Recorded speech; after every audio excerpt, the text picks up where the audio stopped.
Hello, everyone, and welcome back to another episode of the Cup Interviews. My name is Jillian Robinson. I am the Associate Artistic Producer here at Cup of Hemlock Theatre. And today I am joined by an astonishing guest that wears all of the hats. I feel like a lot of our guests we bring on here wear all the hats, but this particular individual is currently has many hands and many pots and pans, and it's Aurora McClennan. I'm just going to go right Hi. into it. I'm fangirling and we're just going to be like, hello, Aurora. Good. Spotlight. How are you?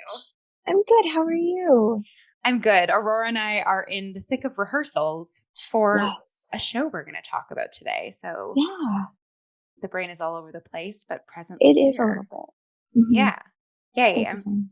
I'm so excited to unpack everything that is Aurora today. Oh, God. I always say this too. It's a broken record for people who have watched the show, but I love having folks on that are obviously artists in our brilliant Toronto theater sphere, but also friends of mine, because I get to know bits and bobs and more about who you are as a person and as an artist as we do this. So I'm very excited to spotlight Aurora.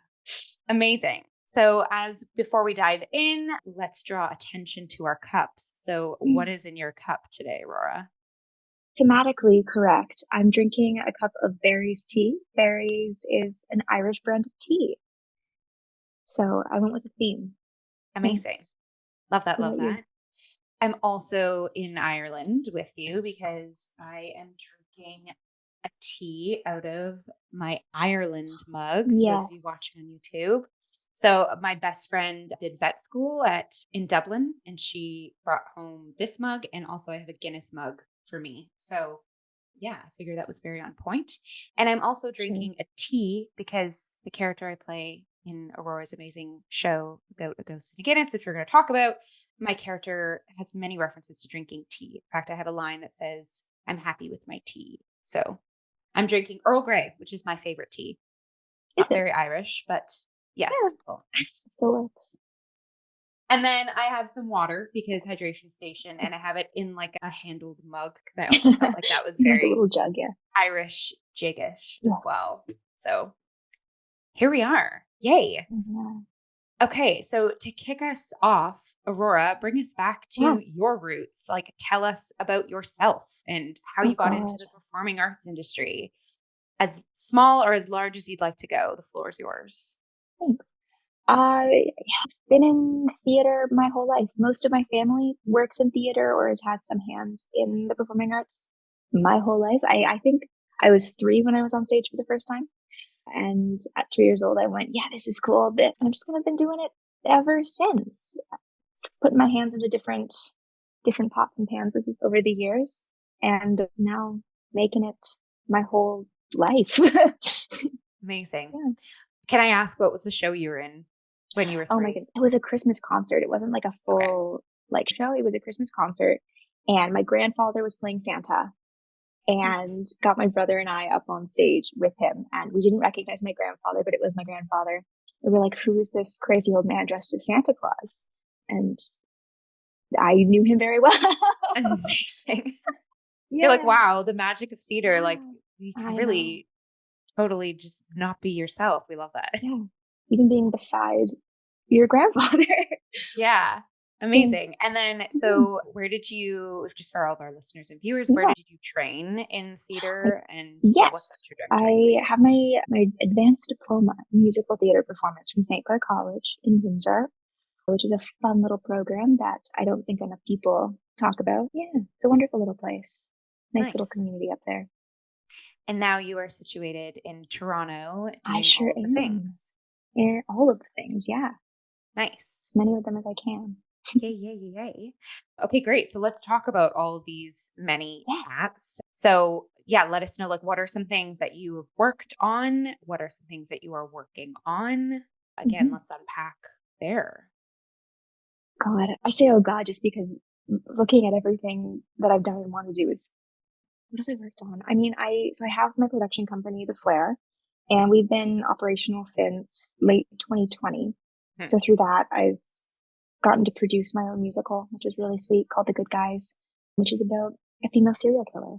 And I'll talk about that show till the end of time because it was so cool. I've written a couple of plays, written a couple of musicals. It's been super fun. I worked for the Fringe Festival. I did a show with Hamilton Fringe a couple of years ago called The Storyteller. And what else have I done? Yeah. You recently were producer on a production that went up at Crows, right? I was the production manager for a show at Crows, which was really, really cool. A really cool experience. The Crows team are spectacular. I'm obsessed with every single one of them. And I don't think they know that. I talk about them like they're my friends. Amazing. Yeah, so weird. Yeah.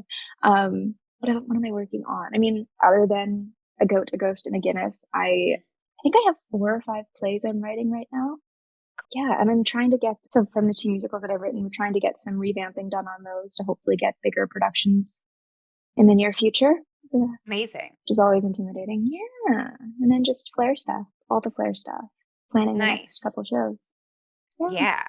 So you've mentioned the Flair, which we'll unpack and talk about a little bit more in depth in a second, but knowing that you are kind of like artistic director, founder of that company. And then you mentioned how you were just production manager and you also did some work for the Fringe, but then you also, like you said, performed in Hamilton Fringe and you do have, your background in musical theater and you are a playwright. Like, I feel like you're definitely a human in this industry that can do both the artistic and the administrative side, and at the same time.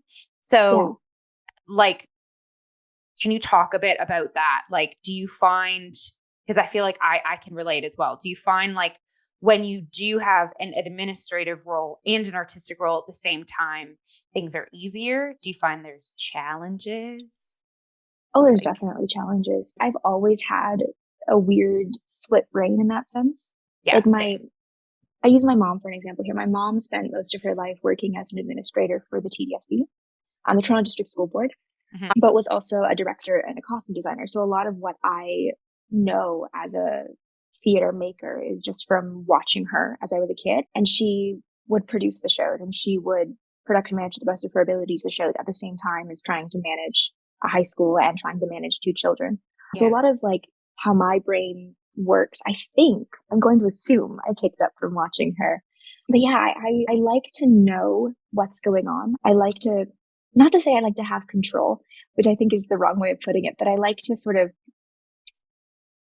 know what's going on, know how I can play my cards and play my roles properly to create something. I think often, especially in theater, we just focus on what's on the stage or what's on the page rather than all the million other things that are going on. And I'm very fascinated by the connection between being behind the scenes and how that translates to the stage or translates to whatever you're watching.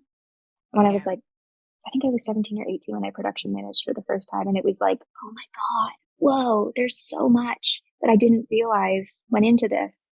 And I kind of love that. I kind of love constantly being forced to learn and constantly being forced to see things from different perspectives, which is, a cool little journey. Definitely. I completely agree with you as well. I think I always say like, it's almost like when I'm in octopus mode, which means like I have like, all of my tentacles in different domains of the industry. I just feel like everything is stronger and more like you said, like there is a sense of control isn't the right word, but I know what you're saying. Like there's a sense of just like stability almost by That's having a great word for it. So many things on the go.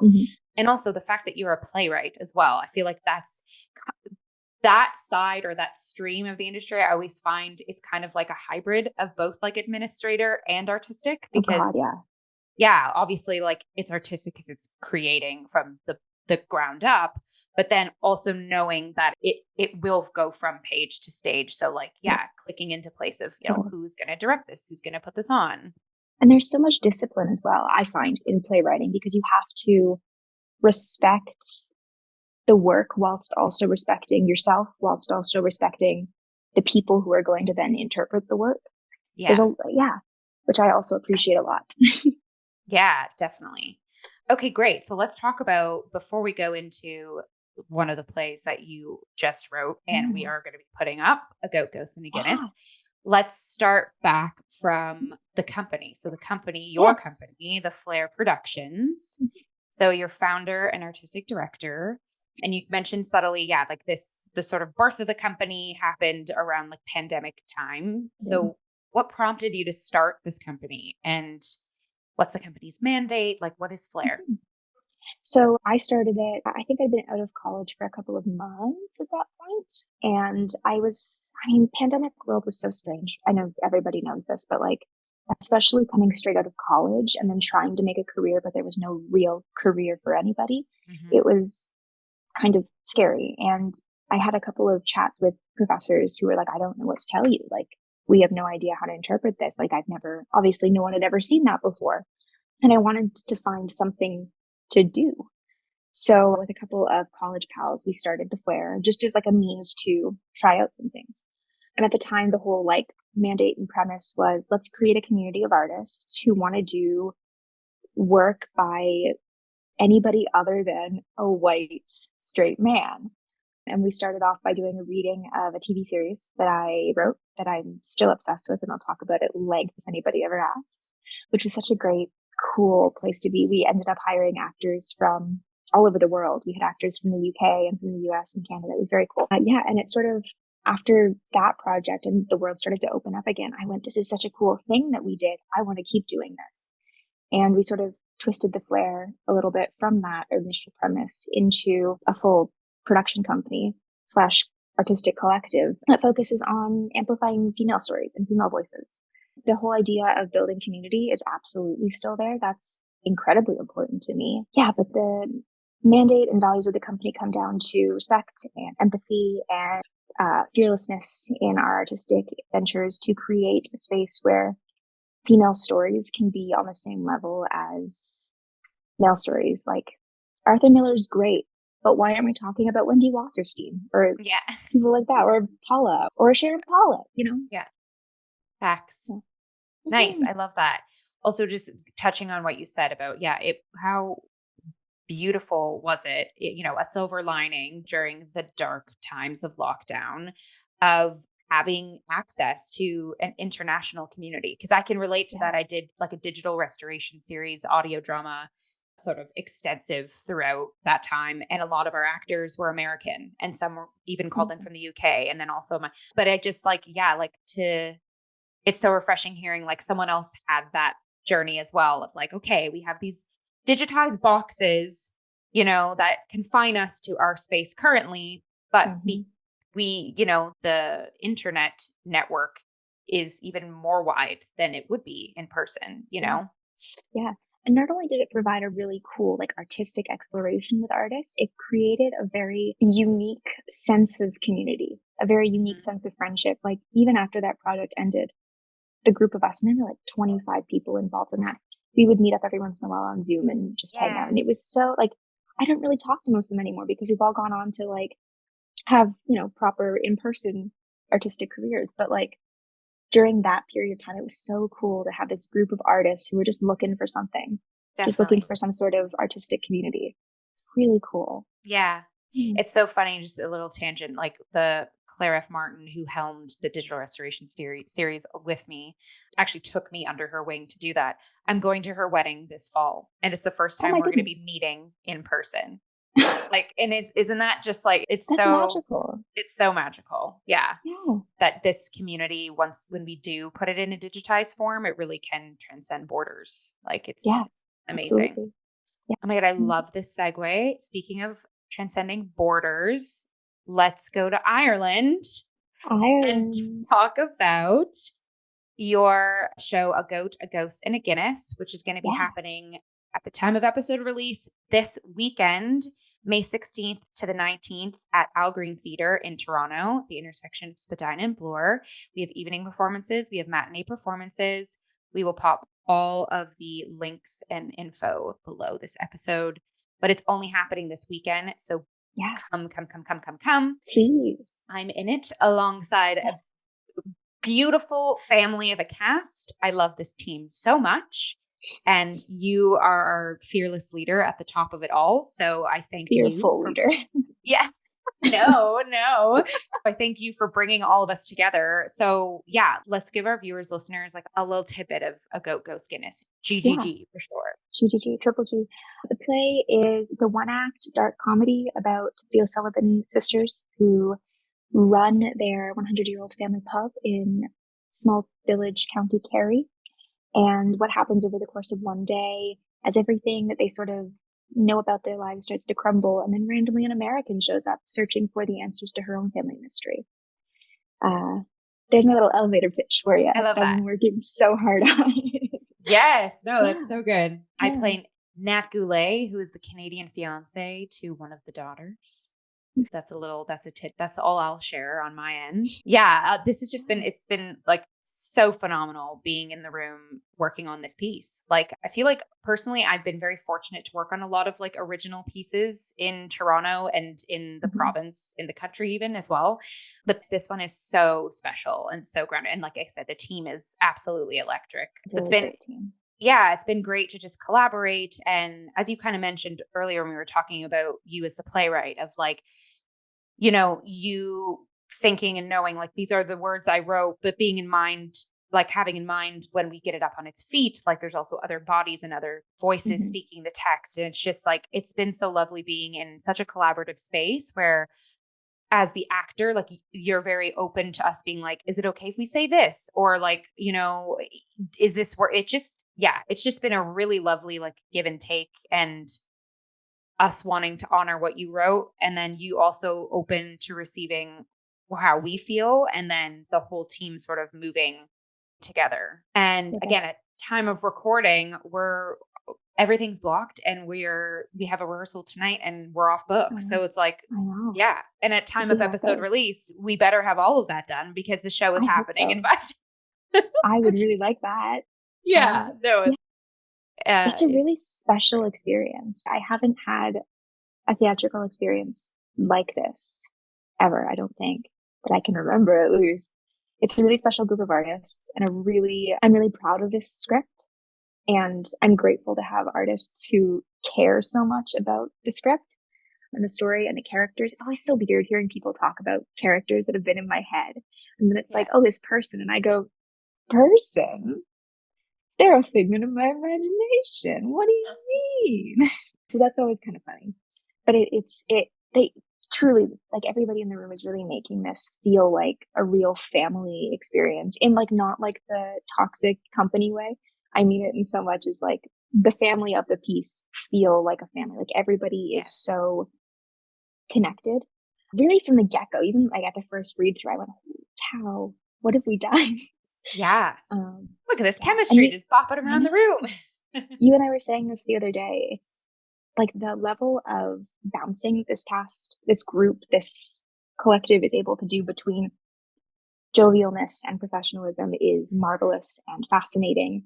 Yeah. This, if anything, thus far in my career has made me feel like, wow, I can really do this and accomplish everything. This group, this play, this piece right now. That's the one. Yay. The universe is like, yes. I know. About time. Yeah. No, totally. Yeah, I remember us talking about that. Like this cast absolutely straddles the beautiful line of like professionalism and play. Like we all are huge goofballs when we need to be, and like light in the air when it needs to be there. But in the times of like intensity and when there needs to be tension, like we're all super respectful and you know, click this space along. And it's so great. And I always say, even just being an audience member, the best works are when there's so much infused chemistry on stage that you know that this cast has even more chemistry as humans off stage. Yeah. And it's just like, yeah, I can straight up come on the record and say like, this cast feels like a group of family and friends off stage. And then we just get to tread the boards together as a group of family and friends too. Like, you know, because that's what the plays network kind of is. Yeah. It's so cool. Yeah. And yeah, so everyone, you need to come see A Ghost and a Guinness at Al Green Theatre. See the chaos. 17th, see the chaos. There'll be, you know, we've got all of our beverages on hand. There's tea, there's beer, there's Aperol Spritz. Right now, like amazing. Yes. Okay. maybe we'll leave it there because we don't want to give away too Sure. much more. I mean, sure. I could talk for ages, I'm sure, but yeah. Amazing. So I guess let's kind of stay a little bit in the same world because you wrote the piece, but also Hmm. you are directing the piece too. Yeah. So yeah, what has it been like? So it's yourself, you're directing, and then we have Carling Tedesco as our assistant director. Hello, Carling. Hats off. Brilliant, Carling Tedesco. Another human who wears a bunch of hats I and love just her. like, and then we have Theodore, Sparrow, and Josh as our like SM team. So yeah, maybe like let's shed some light on like what's it like, being in the director's seat to a piece you've written. And Yeah. yeah, I just wanted to shout out the other side of the team too, because they're part of the family Thank too. you. Yeah. I was going to slip their names in here anyway as well. So Amazing. perfect. I'm so glad you did. Yeah. I haven't directed a whole lot in my life, but every time I have, it's been my own piece or a piece that I've like helped write. And it's a very unique experience directing your own piece. I usually like when I write very much without the whole visual of what I want the world to look like, because I know like a director's going to come in and they're going to have their own vision. And I don't want to be that writer who writes like every single moment down and makes the director stick to it. Cause I don't think that's creative and I don't want to box somebody's creativity in. So when my team was like, oh, you should direct the piece, I went, oh God, I have no ideas. Um, but with Carling is brilliant. I adore Carling to the ends of the earth and I would trust her with everything. With her, right from the get-go, we have a similar want when we're directing, a similar creative drive. So as soon as we convinced her to jump on board as well, it started to sort of all make a little bit more sense. Yeah. And then building the world and sort of exploring the crevices of my brain to bring that world to life has been a very interesting and special experience, Yeah. special in like a strange way. But yeah, it's a different part of my brain. And Hmm. my brain, sometimes my brain goes, I don't know how to exercise this side of the brain yet. But I think that makes it even more of a cool experience Definitely. to explore creatively in a new way. That was a lot of words. I think No, they made they sense. definitely did. And just to talk to that too, and we've talked about already how this piece is so or has been so collaborative. Mm-hmm. Your directorial approach, again, being an actor of yours for this project, is so refreshing because it's Oh, like good. you're there, you're watching, you're observing, you're guiding.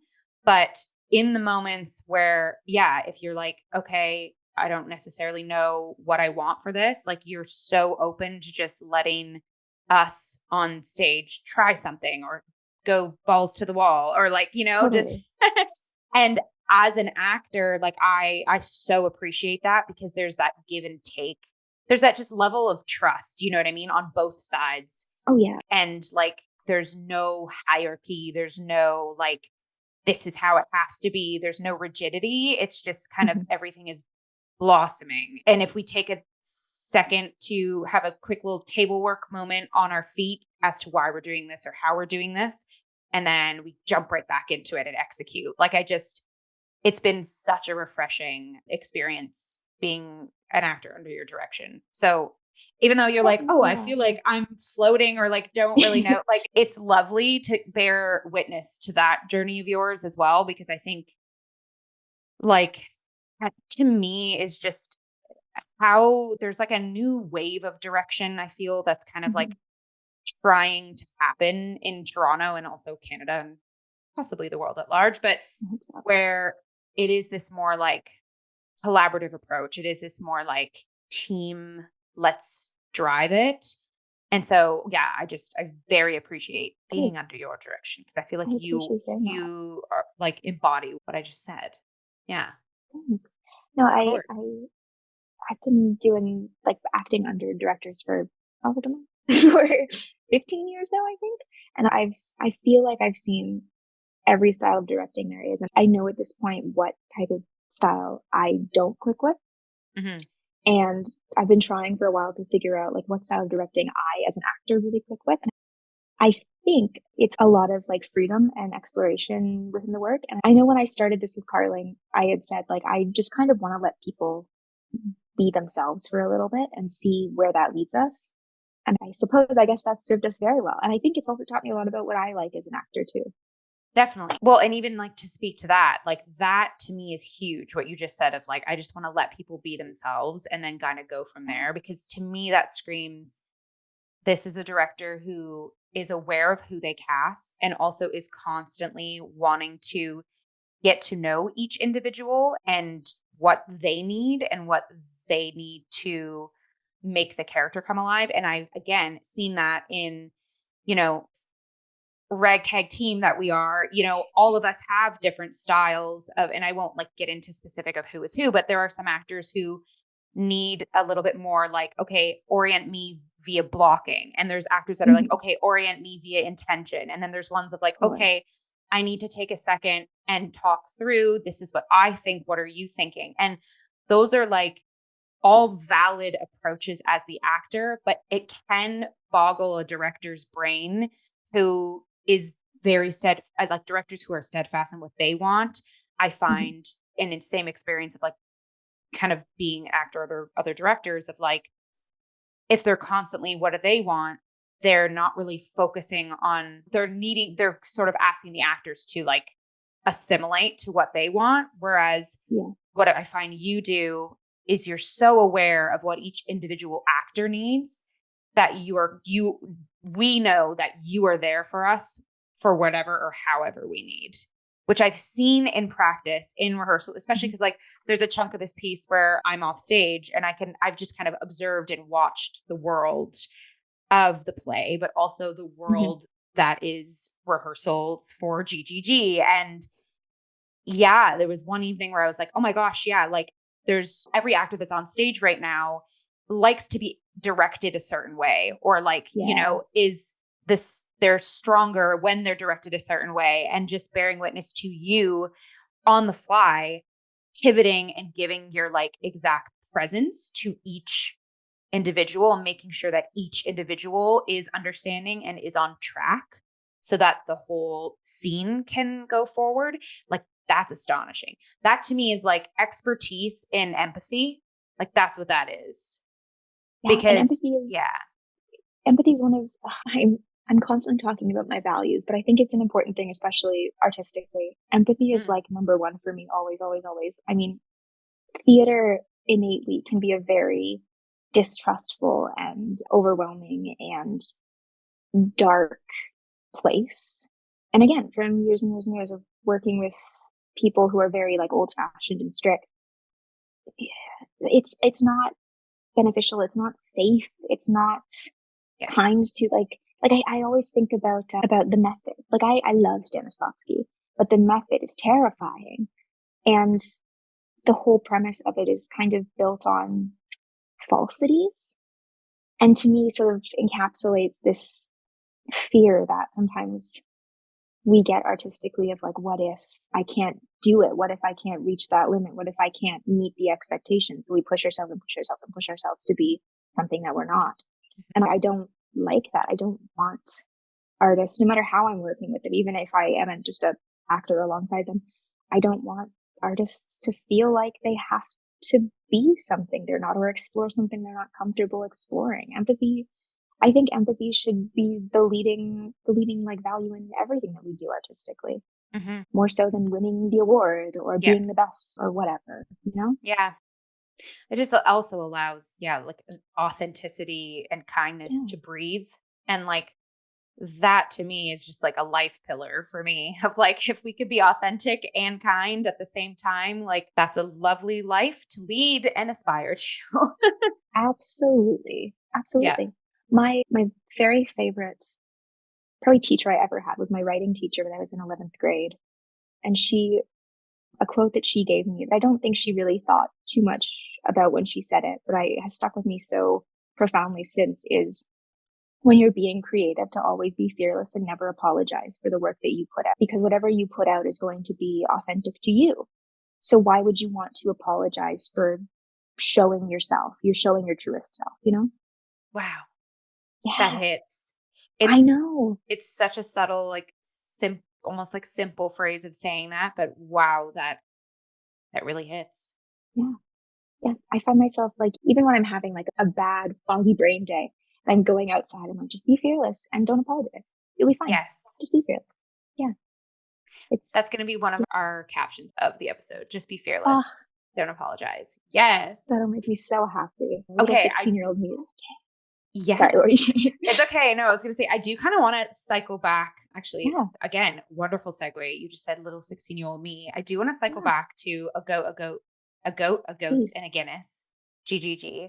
I feel like, first of all, that's like a tongue twister that we have to do before every show. Is a goat, a ghost, and a Guinness. A goat, a ghost. Yeah. Obsessed. But so why did you write this play? And what does this play, mean to you? So it started out as a pandemic project. It started out, and it was not Irish at all. It was just like, I wanted to try my hand at writing a kitchen sink drama. Because, the Canadian theater school, all you work on is kitchen sink dramas. And I was like, I don't quite get it. I don't quite get why there's so many of them. I kind of want to try. And this is so bizarre, but I put on, do you know who Kate Nash is? No. So she's a UK pop singer, and her first record is called Made of Bricks. And it's a very unique artistic expression of immaturity versus your early 20s and sort of grappling with I want to be a child, but I have so many responsibilities. I want to be brilliant, but I also want to kind of, sleep around and be ridiculous. And it's a really interesting record. Like, I feel like some people will look at it and go, this is so weird and I don't like it. But I was listening to it and I was like, this premise of maturity and how we explore love is interesting to me. So I put that on and I just started like writing along with it. And I think I wrote the first draft of this play in a couple of hours. Nice. Nice. Yeah. I zoned out and I emerged with it. At the time was a 2-act play. And then I cut and cut and cut and cut. Yeah. My brain's weird. Hey, you got to ride the wave whenever that inspiration hits. Yeah, truly, truly. Anyway, and then I just kind of put it on the back burner for a while. So I was like, okay, I did it. I did what I set out to achieve. Done. And I didn't really think about it for a while. And then I thought about it again and I went, I wonder what else exists in that world, that world that was very like one premise. And I tried to edit it and I couldn't really figure out like what the best course of action was to edit it. And around that time, my grandfather was very sick and had passed. And I just started thinking about my family and started thinking about like, there are a lot of things, and I've spoken to the cast about this, there are a lot of things within like the Irish Catholic family structure that just go unspoken. Things about your family, like medical history or anything that might be deemed like too personal, even if it is, so to speak, important, just kind of goes unspoken. And I was thinking about my grandfather and I was thinking about like cancer runs in my family, but nobody talks about it. It just is a thing and we all just kind of know it, but addressing it always scares somebody away from talking about it because we don't want to admit. I just started thinking about that and thinking about how that can affect a person, which then led me down the rabbit hole of what is generational trauma and how do we battle that and how do we overcome that? And then led me down this route of like, as a kid, I was kind of in and out of Irish pubs. I was a child in pubs, which like in Toronto or Mississauga where I grew up, that's weird. In Ireland, not so much, but here it's weird. And I didn't think as a child it was weird until I would like mention it to a teacher and they'd be like, are you good? Are you okay? It's like, yeah, just hanging out with some friends at the pub. So all of these like thoughts started spinning in my brain that slowly connected themselves. And I sat down one day and I went, what if it was Irish? Yeah. And then I took the original draft, pointed it out, like the important points, and then just rewrote it. And came up with something that I felt really proud of, which is an odd feeling, but yeah, long story short. But being fearless, be proud of it. Don't apologize. Yes. I would never apologize for it. Yes. Despite the excessive cursing in it, I will never apologize. That's okay. I mean, I've been saying to people who like as kind of like a brief sort of like business card elevator pitch. I don't have I'm like, and I know you put this in the audition call as well, of like Dairy Girls meets Little Miss Sunshine. I've kind of peppered in, if I'm talking to like a theater goer, like a little bit of August Osage County vibes in there too. So so there is swearing and quite a bit. blowouts and I wouldn't say it's like Wolf of Wall Street level cursing, but it's a lot. Yes. It's a lot, and then also it's heavy County Kerry dialect too. So you may hear it. You may be needing to open your ears to get in on. Just a wee bit, A wee bit. Just a wee bit. Yeah, even once in a while, I'm listening to the actors going, hold on a second. What did you say? And then I look at the script and go, oh, yeah, gotcha. Right. They're getting thick. They're getting quite thick. I know, it's great. I know we did just kind of a peek behind the curtain. Aurora, myself, and some of the castmates did like a chill like line run the other day. And because me and Caitlin, who plays Taylor, we're the only ones, like I'm Canadian and she's American. We're the only ones who don't have an accent, but like I love doing accents. So I've also loved just sitting in on like the little like training sessions we've had, and then being able to read for some of the characters the other day, like be on book. It was so much fun. Oh, it was so funny. Jillian's ability to mimic people's voices astonished me. I was crying, laughing, trying to be serious, trying to help actors with tears rolling down my face. I mean, after having just done a puppet show where I had to play like an alligator, an ostrich, a penguin, I guess that's just like a skill of mine now, being very like, what does this person sound like? Or how should they sound like? And then, special skills. Can mimic 3 actors doing an Irish accent. Yes. That's like the most like niche special skill. I think if I ever brought in a resume, they'd be like, this is very specific. I'd be like, you should have been there. You should have been there. So we've been having zero fun working on A Goat Goes to the Guinness. It's a tremendously boring experience. Amazing. I don't think I've laughed so much. Sorry. Fair. No.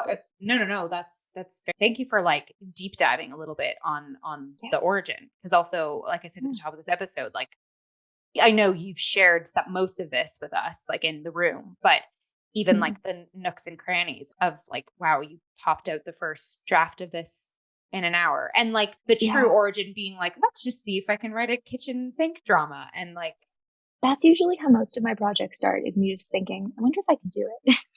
Yeah. And then you're like, hey, here we are about to do it on a Toronto stage. I know. Obsessed.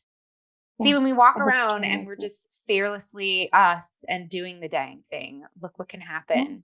Exactly. Right. There's too many things in this world to be afraid of. Don't let your artistic drive be one of them. Yes. Fair.